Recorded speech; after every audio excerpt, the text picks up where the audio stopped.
ये आकाशवाणी गोरखपुर है। अब आप वेद प्रकाश पाठक से क्षेत्रीय समाचार सुनिए। प्रधानमंत्री नरेंद्र मोदी ने राष्ट्र के युवाओं से लोकतांत्रिक मूल्यों में विश्वास बनाए रखने का आह्वान किया है। आकाशवाणी से मन की बात कार्यक्रम में श्री मोदी ने कहा कि आने वाली पीढ़ियों को आपातकाल के दौरान चलाए गए जन आंदोलन को भूलना नहीं चाहिए। देश में 25 जून 1975 को आपातकाल लगाया गया था। प्रधानमंत्री ने कहा कि उस समय देश के नागरिकों के सभी अधिकार छीन लिए गए थे। प्रधानमंत्री ने कहा कि अनेक प्रयासों, हजारों लोगों की गिरफ्तारी और लाखों लोगों पर अत्याचार के बावजूद लोकतंत्र में देशवासियों की आस्था नहीं डगमगाई।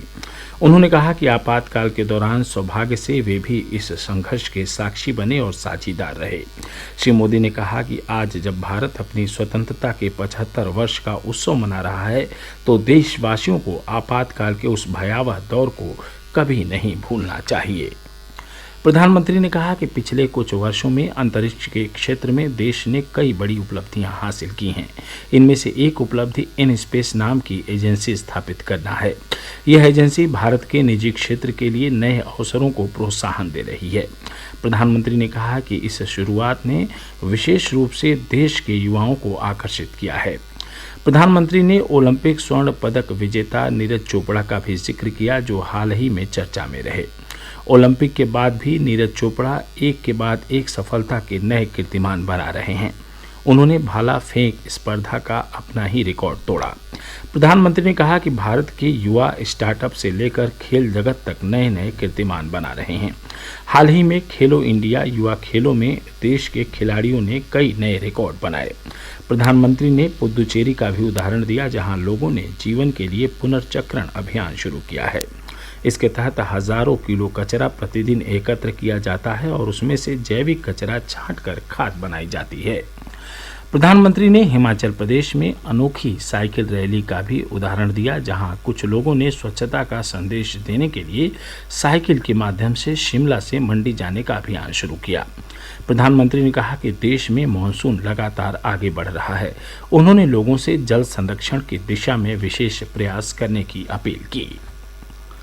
प्रदेश में लोकसभा उपचुनाव की दोनों सीट आजमगढ़ और रामपुर में भारतीय जनता पार्टी ने जीत हासिल की है। आजमगढ़ में भाजपा प्रत्याशी दिनेश लाल यादव निरहुआ ने सपा के धर्मेंद्र यादव को 8,600 से अधिक मतों के अंतर से हरा दिया है। श्री निरहुआ को 3,12,768 वोट मिले, जबकि सपा के धर्मेंद्र यादव को 3,04,089 मत प्राप्त हुए। बसपा के शाह आलम उर्फ गुड्डू जमाली तीसरे स्थान पर रहे। उन्हें 2,66,210 मत प्राप्त हुए।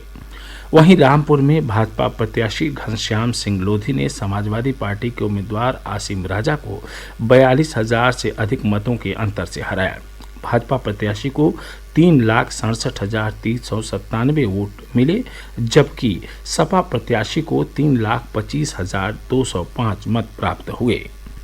मुख्यमंत्री योगी आदित्यनाथ ने रामपुर और आजमगढ़ सीट पर भाजपा की जीत पर खुशी जाहिर करते हुए इसे प्रधानमंत्री नरेंद्र मोदी के नेतृत्व में पार्टी की डबल इंजन की सरकार की जीत बताया है।